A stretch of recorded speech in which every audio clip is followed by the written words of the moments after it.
මේක ඇන්ටිපස්පිරන්ට් එකක්, මේක ඩියෝඩ්‍රන්ට් එක. ඔයා මේ දෙකෙන් යූස් කරන්නේ මොනවාද?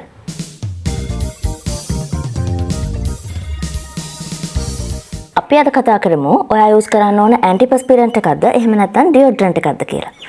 ඊට කලින් මම කියන්නම් මම කවුද කියලා. ගැන මම හයර් ස්ටඩි වලට කරේ කොස්මෙටොලොජි, මොඩර්න් බියුටි කල්චර් වගේම ආයුර්වේද බියුටි කල්චර් හදාරලා තියෙනවා. ඒ වගේම මගේ එක්ස්පීරියන්ස් ගැන කිව්වොත් ලංකාවේ ප්‍රසිද්ධ බියුටි බ්‍රෑන්ඩ් 3ක මම මේ වෙද්දි වැඩ කරලා තියෙනවා. ඉතින් ඒ එක්ස්පීරියන්ස් එකත් එක්ක මම ඉගෙනගත්ත දේවල් එක තමයි මම ඔයාලට මේ දේවල් කියලා දෙන්නේ. ඉතින් back to topic. අපි මුලින්ම දාඩිය දාන එක ගැන කතා කරමුකෝ. අපිට මේ දාඩිය දාන්න අපේ ඇඟේ තියෙන ග්‍රන්ථි දෙකක් උදව් වෙනවා. එකක් තමයි ඒක්‍රයින් ග්ලෑන්ඩ් එක, අනිත් එක තමයි එපෝක්‍රයින් ග්ලෑන්ඩ් එක. ඒක්‍රයින් ග්ලෑන්ඩ් එකෙන් එන්නේ ලුණුයි වතුරයි විතරයි. එපෝක්‍රයින් ග්ලෑන්ඩ් එකෙන් ෆැට් එක, එතකොට ප්‍රෝටීන් වගේ සබ්ස්ටන්ස් එනවා. මෙන්න මේක නිසා තමයි ඒකේ බැක්ටීරියා හැදිලා අපේ දාඩිය ගඳ වෙන්නේ. මේක ස්ටික් එකක්, මේක රෝල් ඕන් එකක්, එතකොට මේක ඩියෝ සීරම් එකක්. මුලින් ඔයාලා හැමෝම දන්න ඩියෝඩ්‍රන්ට් ගැන කතා කරන්න. මෙතෙන්දි මම ගත්තේ මම යූස් කරන ඩියෝඩ්‍රන්ට් විතරයි. මුලින්ම මම කියන්නම් ඩියෝඩ්‍රන්ට් එකකින් වෙන්නේ මොකද්ද කියලා. ඩියෝඩ්‍රන්ට් එකකින් වෙන්නේ අපේ දාඩිය ගඳ පාලනය කරන එක. ඩියෝඩ්‍රන්ට් වල තියෙන ඉන්ග්‍රීඩියන්ට් වලින් උදව් කරනවා අපේ දාඩිය ගඳ කරන බැක්ටීරියා එක්ක ෆයිට් කරන්න. හැබැයි ඇන්ටිපස්පිරන්ට් එකකින් වෙන්නේ වෙනම දෙයක්. ඇන්ටිපස්පිරන්ට් එකකින් වෙන්නේ අපේ දාඩිය නවත්තන එක. ඒ ගොඩක් වෙලාවට ඇන්ටිපස්පිරන්ට් වල ඇලුමිනියම් කියන ඉන්ග්‍රීඩියන්ට් එක ඉන්ක්ලූඩ් වෙනවා. ඒ වගේම අපේ දාඩිය ග්‍රන්ථි બ્લોක් කරනවා. ඒ පෝස් બ્લોක් කරාම අපිට දාඩිය දාන එක නතර වෙනවා.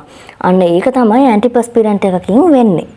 ඔයා ගොඩාක් දාඩිය දාන කෙනෙක් නම් එහෙම නැත්නම් ඔයා ඇඟට ගොඩක් ෆිට වෙන ඇඳුම් ඇඳලා කොහේ හරි එළියට යන වෙලාවක ඔයාට පුළුවන් ඇන්ටිපස්පිරන්ට් එකක් යූස් කරන්න.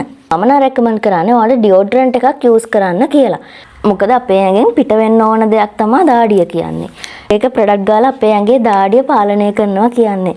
ඒ කියන්නේ අපේ ඇඟෙන් පිට වෙන දාඩිය බ්ලොක් කරනවා කියන්නේ අපේ ඇඟේ තියෙන pH බැලන්ස් එක අන්බැලන්ස් කරන එක. මම ඔයාලට මෙතනින් දාන්නම් ඩියෝඩ්‍රන්ට් එක තියෙන්න හොඳ නැති ඉන්ග්‍රීඩියන්ට් මොනවාද කියලා.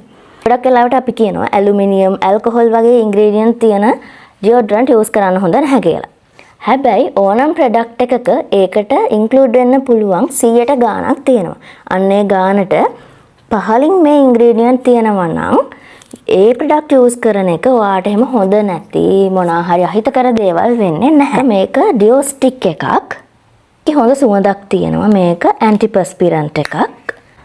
ඊළඟට මං ගාව තියෙනවා ජැනට් එකේ ෆෙයානස් ඩියෝඩ්‍රන්ට් එකයි ජැනට් එකේ පර්ෆියුම් ඩියෝඩ්‍රන්ට් එකයි.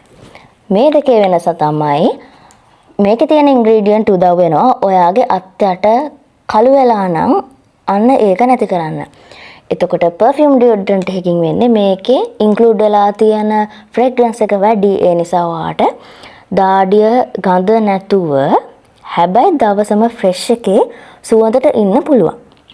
මේක තමයි ලංකාවේ දැනට තියෙන එකම ඩ්‍රයි ඩියෝ සීරම් එක. ඩියෝ එකක් යූස් කරනකොට කරන්න හොඳ නැති දේවල් තියෙනවා. ඒ තමයි අනිවාර්යයෙන්ම ඔයා නිදා ගන්න කලින් මේක වොෂ් කරන්න ඕන. ඒ වගේම පුරුද්දක් විදියට ඔයා වොෂ් එකක් දාලා ඉවර වෙච්ච ගමන් වෙන වැඩක් කරන්න කලින් මේ ඩියෝ එක ඇප්ලයි කරන්න. සමහර වෙලාවට අපිට ඒක අමතක වෙලා වොෂ් එකක් දාගත්ත ගමන් කොහේ හරි යන්න රෙඩි වෙනවා. මේකප් කරාට පස්සේ තමයි ඩියෝ එකක් යූස් කරන්න මතක් වෙන්නේ.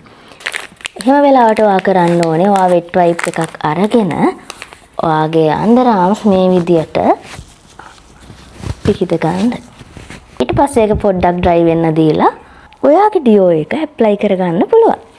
ඒ වගේම මේ ඩියෝඩ්‍රන්ට් කිසිම වෙලාවක වෙන කෙනෙක් එක්ක ෂෙයා කරගෙන යූස් කරන්න එපා. හරි, මම දැන් ටග් ගාලා කියන්නම් ඔයාගේ අත්යට අඳුරු වෙන්න හේතු. ඔයා හැම වෙලාවෙම රේස කරනවා නම් එහෙම නැත්නම් මේ වගේ එකක් යූස් කරනවා නම් ඔයාගේ අත්යට පොඩි පොඩි බම්ස් එන්න පුළුවන්. ඒ කියන්නේ ස්ට්‍රෝබෙරි ස්කින් එකක් එන්න පුළුවන් වගේම ටික කාලයක් මේක එක දිගට කරද්දී අන්ඩර්ආම්ස් ඩාර්ක් වෙන්න පුළුවන්. වගේම තමයි හෝමෝනත් එක්ක අපිට තියෙන ලෙඩ.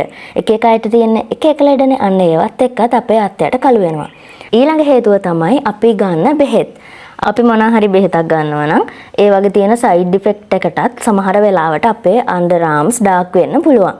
මේ ඩාර්ක් අන්ඩර්ආම්ස් තියෙන එක ගොඩක් දුරට හොඳ කරගන්න පුළුවන් ඔයා වැක්ස් කරන එකෙන්.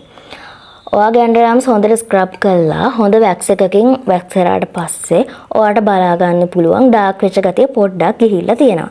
ඔයා රේස කරනවා නම් ඉඳලා හිටලා රේස කරාට හරි මේ වගේ ටූල් එකක් යූස් කරාට කමක් නැහැ. හැබැයි ඔයා එක දිගට කරනවා නම් අනිවාර්යයෙන්ම වැක්ස් එකකට යන්න කියලා තමයි මම රෙකමන්ඩ් කරන්නේ. ඔයා යූස් කරන ඩියෝ එක ගැන හරි ඔයා යූස් කරන ඇන්ටිපස්පිරන්ට් එක ගැන හරි මොකක් හරි ප්‍රශ්නයක් තියෙනම් පහලින් කමෙන්ට් එකක් දාන්න. බයි.